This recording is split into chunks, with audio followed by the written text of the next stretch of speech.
ہر طرح کی تعریف اللہ تعالیٰ کے لیے ہے جو اپنے اولیاء کے لیے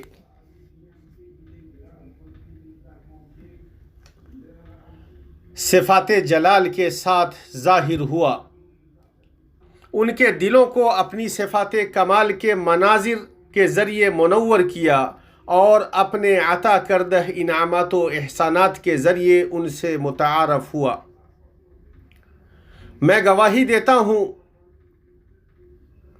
کہ اللہ کے علاوہ کوئی معبود نہیں، وہ اکیلا ہے، ذات و صفات اور افعال میں اس کا کوئی شریک نہیں۔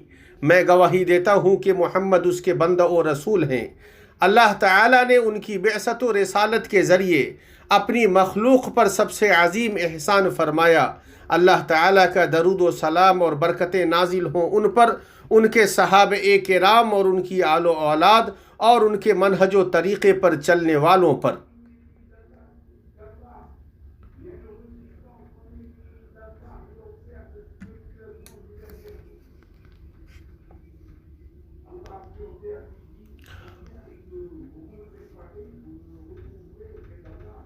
اے لوگوں، میں آپ سب کو اور اپنے نفس کو اللہ سبحانہ و تعالیٰ کے تقوی کی وصیت کرتا ہوں۔ کوئی اعزاز تقوی سے بلند نہیں، کوئی شرف اسلام کے مساوی نہیں، کوئی شفاعت کرنے والا توبہ سے اوپر نہیں، اور کوئی لباس عافیت سے زیادہ خوبصورت نہیں۔ خوشخبری ہے اس کے لیے جسے علم ہوا اور رک گیا، عمل کیا اور کوشش کی، حساب سے ڈرا اور اس کے لیے تیاری کی اور مستعد رہا۔ ارشاد ربانی ہے، اور جو نیکی تم اپنے لیے آگے بھیجو گے اسے اللہ تعالیٰ کے ہاں بہتر سے بہتر اور ثواب میں بہت زیادہ پاؤ گے۔ مومنوں، علم کا مرتبہ معلوم کے مرتبے پر موقوف ہے۔ علوم میں سب سے معزز و عظیم تر علم اللہ تعالیٰ کے بارے میں علم حاصل کرنا ہے۔ اللہ تعالیٰ ہی وہ الہ ہے جس کی عبادت کی جائے، وہ رب ہے جس کا شکر بجا لایا جائے اور جس کی حمد کی جائے، وہ بادشاہ ہے جس کی تعظیم و تقدیس کی جائے، وہ ہمیشہ زندہ ہے اور تمام کائنات کی تدبیر کرنے والا ہے، تمام مخلوق پر جلال و اکرام والا ہے اور تمام مخلوق کا الہ و معبود ہے۔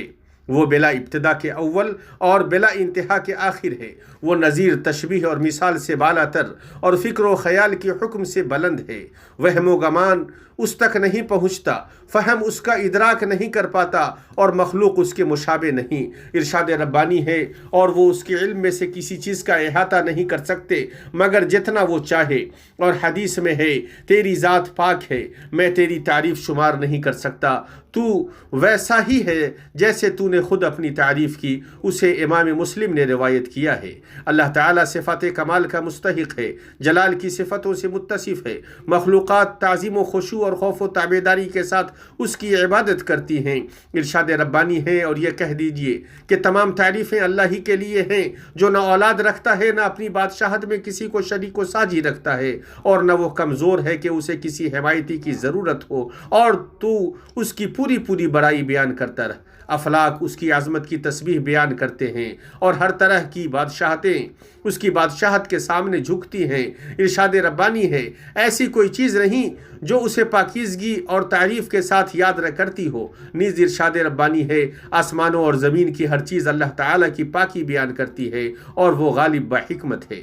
اسی کے لیے ہم نماز پڑھتے اور سجدہ کرتے ہیں، اسی کی طرف ہم دوڑتے اور لپکتے ہیں، اور اسی کو ہم ایک جانتے اور اس کی عبادت کرتے ہیں۔ آپ فرما دیجئے کہ بالیقین میری نماز اور میری ساری عبادت اور میرا جینا اور میرا مرنا یہ سب خالص اللہ ہی کا ہے جو سارے جہان کا مالک ہے، اس کا کوئی شریک نہیں، اور مجھ کو اسی کا حکم ہے، اور میں سب ماننے والوں میں سب سے پہلا ہوں۔ دل اس کے لیے تڑپتے ہیں، نفوس اس کے پاس سکون پاتے ہیں، عقول اس کی معرفت سے لذت حاصل کرتی ہیں، ساری مخلوقات اس کے محتاج ہیں، اور کیسے نہ ہوں جبکہ وہی ان کا خالق اور پیدا کرنے والا اور انہیں دوبارہ زندہ کرنے والا اور پہلی بار بنانے والا ہے۔ مخلوقات پسندیدہ چیزوں میں اس کا قصد کرتی ہیں، مصیبتوں میں اس کے پاس پناہ لیتی ہیں، آفتوں کے وقت اس کی طرف دوڑتی ہیں۔ کسی شاعر نے کہا ہے، زندگی کا مزہ اس نے چکھا ہی نہیں جس کا کوئی ایسا محبوب نہ ہو۔ جس کے پاس وہ سکون و اطمینان حاصل کرے۔ اس پاک ذات نے جسے بھی پیدا کیا ہے وہ اس کی حفاظت کرتی ہے، جسے بھی وجود بخشا اسے محفوظ رکھتی ہے، اپنے اولیاء کی گناہوں اور ہلاکتوں میں پڑھنے سے حفاظت کرتی ہے، حرکات و سکنات میں ان کے ساتھ شفقت برتتی ہے۔ شاعر کہتا ہے وہ نہایت باریک بھی ہے، اس کا علم اسرار اور خفیہ چیزوں کو محیط ہے، وہ علیم ہے، اسے باطن و مخفی چیزوں کا ادراک ہے۔ وہ ایسا کارساز ہے صرف جس پر بھروسہ کیا جاتا ہے، صرف اس سے امیدیں لگائی جاتی ہیں اور صرف اس کی بارگاہ میں پناہ لیا جاتا ہے۔ ارشاد ربانی ہے وہ مشرق و مغرب کا پروردگار ہے جس کے سوا کوئی معبود نہیں، تو اسی کو اپنا کارساز بنا لے۔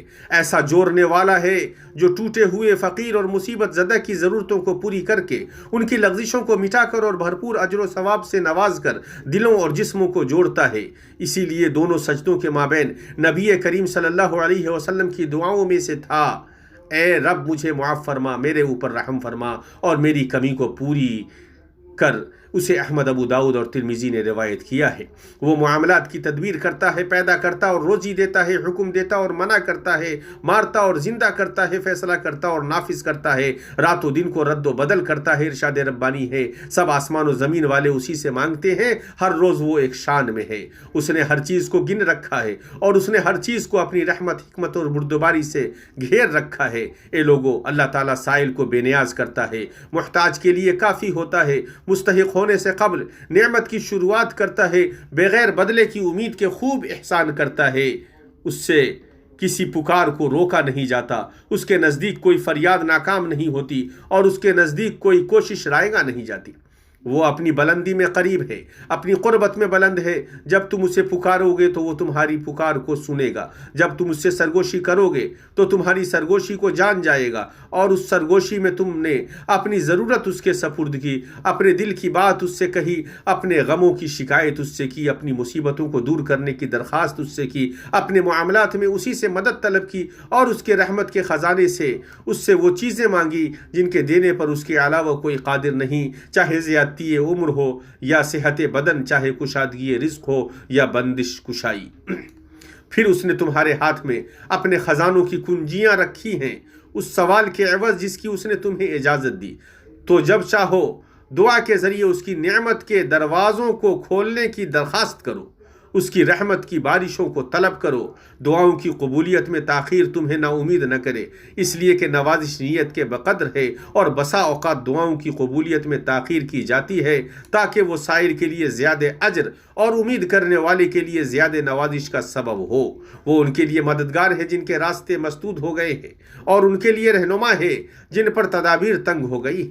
اس نے تمہارے لیے توبہ کے دروازے کو کھول دیے، رضا جوئی کے راستے کی رہنمائی کی، اپنے اور تمہارے درمیان کسی بندے کو نہیں رکھا جو تمہیں اس سے روکے، تمہیں ایسے شخص کا محتاج نہیں بنایا جو تمہارے لیے اس کے پاس سفارش کرے۔ اگر تم نے برائی کی ہے تو اس نے تمہیں توبہ سے نہیں روکا، نہ ہی تمہیں جلدی سزا دی، نہ ہی توبہ کرنے پر تمہیں عار دلائی، اور نہ ہی تمہیں بے نقاب کیا۔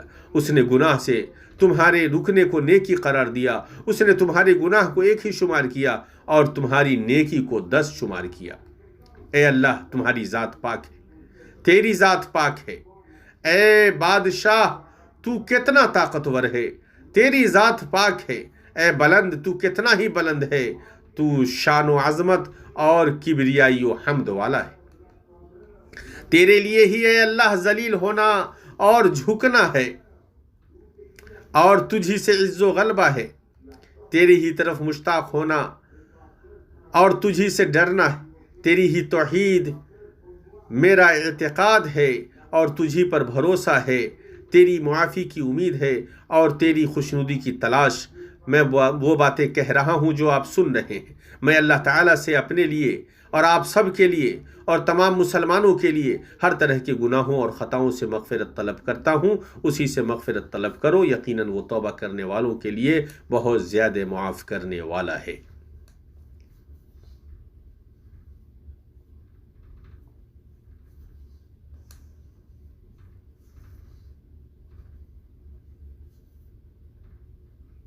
ہر طرح کی تعریف اللہ تعالیٰ کے لیے ہے جو ساری کائنات کا پروردگار ہے، نہایت مہربان اور بے حد رحم کرنے والا ہے، اور میں گواہی دیتا ہوں کہ اللہ کے علاوہ کوئی معبود نہیں، وہ اکیلا ہے، اس کا کوئی شریک نہیں، اور میں گواہی دیتا ہوں کہ محمد اس کے بندہ و رسول ہیں۔ اللہ تعالیٰ کا درود و سلام اور برکتیں نازل ہوں ان پر، ان کی آل و اولاد، صحابہ کرام اور تابعین پر، اور قیامت کے دن تک حق کے ساتھ ان کی پیروی کرنے والوں پر۔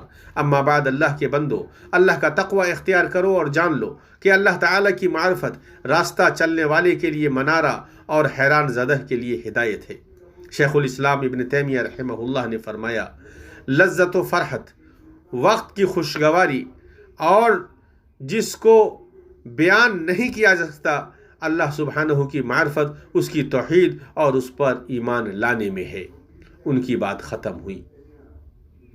بندہ جب اپنے رب کے کمال و جلال کی صفات، اس کی عظمت و جمال کے دلائل اور اس کے انعام و احسان کے شواہد کو جان لیتا ہے تو وہ اس سے اتنی زیادہ محبت کرتا ہے جو خود اس کی ذات، اہل اور بچوں کی محبت سے بڑھ کر ہوتی ہے، اور یہ عظیم مرتبہ اور بڑا مقام ہے، ارشاد ربانی ہے، اور ایمان والے اللہ کی محبت میں بہت سخت ہوتے ہیں۔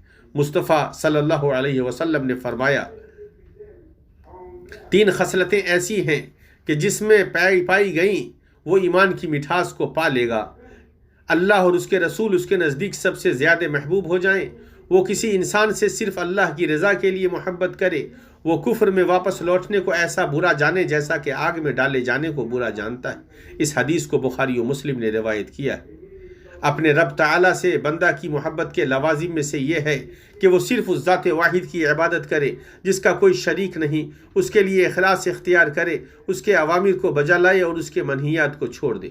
رب تعالیٰ سے بندہ کی محبت کے لوازم میں سے یہ بھی ہے کہ بندہ ہمیشہ اللہ عز و جل کا ذکر کرے، اس لیے کہ جو کسی چیز سے محبت کرتا ہے تو اس کا بہت زیادہ ذکر کرتا ہے، اور حدیث قدسی میں ہے، اللہ تعالیٰ فرماتا ہے، میں بندہ کے ساتھ ہوتا ہوں جب وہ میرا ذکر کرتا ہے۔ اسے بخاری و مسلم نے روایت کیا ہے۔ شاعر کہتا ہے، کیا معبود کی معرفت کے بعد مزید کچھ ہے سوائے اس کے کہ ان چیزوں پر ہمیشگی برتی جائے جو اس کی خوشنودی کو برقرار رکھیں۔ اتنی باتیں ہوئیں اور درود و سلام بھیجے نبی قرشی ہاشمی محمد ابن عبداللہ پر۔ اے اللہ، درود و سلام اور برکتیں نازل ہوں ان پر، ان کے آل و اصحاب پر، قیامت کے دن حق کے ساتھ ان کی پیروی کرنے والوں پر، اور ہم پر اپنے احسان و کرم سے۔ اے کریم، اے وہاب، اے اللہ، اسلام اور مسلمانوں کو غلبہ عطا فرما۔ اے اللہ، دین کے قلعے کی حفاظت فرما اور اپنے مومن بندوں کی مدد فرما۔ اے اللہ، مسلمانوں میں سے غم زدہ لوگوں کے غموں کو دور فرما دے، مصیبت زدہ لوگوں کی مصیبت کو دور فرما دے، مقروضوں کے قرض کو ادا کر دے، ہمارے اور مسلمانوں کے مریضوں کو شفا عطا فرما دے اپنی رحمت سے، اے رحم الرحمین۔ اے اللہ، ہمارے وطنوں میں ہمیں امن عطا فرما، ہمارے اماموں اور سربراہان مملکت کی اصلاح فرما دے، ہمارے حکمراں اور سربراہ مملکت کی حق، توفیق اور درستگی سے تائید فرما۔ اے اللہ، انہیں اور ان کے ولی عہد کو ان چیزوں کی توفیق عطا فرما جن میں ملک اور بندوں کی بھلائی ہے، اے رب العالمین۔ اے اللہ، سرحدوں پر تعینات ہمارے افواج کو کامیابی عطا فرما، تو ان کا معین و مددگار اور معید اور معاون ہو جا۔ اے اللہ، ہم تم سے علم نافع، کشادہ رزق اور مقبول عمل کی دعا کرتے ہیں۔ اے اللہ، تمام امور میں ہماری عاقبت کو بہتر بنا دے، ہمیں دنیا کی رسوائی اور آخرت کے عذاب سے محفوظ فرما۔ اے ہمارے پالنے والے معبود، ہم تیری اتاری ہوئی وحی پر ایمان لائے اور ہم نے تیرے رسول کی اتباع کی، پس تو ہمیں گواہوں میں لکھ لے۔ اے ہمارے رب، ہمیں دنیا میں نیکی دے اور آخرت میں بھی بھلائی عطا فرما، اور ہمیں عذاب جہنم سے نجات دے۔ اے اللہ کے بندو، اللہ تعالیٰ عدل کا، بھلائی کا اور قرابت داروں کے ساتھ سلوک کرنے کا حکم دیتا ہے، اور بے حیائی کے کاموں، ناشائستہ حرکتوں اور ظلم و زیادتی سے روکتا ہے۔ وہ خود تمہیں نصیحت کر رہا ہے کہ تم نصیحت حاصل کرو اور اللہ کے عہد کو پورا کرو، جبکہ تم آپس میں قول و قرار کرو، اور قسموں کو ان کی پختگی کے بعد مت توڑو، حالانکہ تم اللہ تعالیٰ کو اپنا ضامن ٹھہرا چکے ہو۔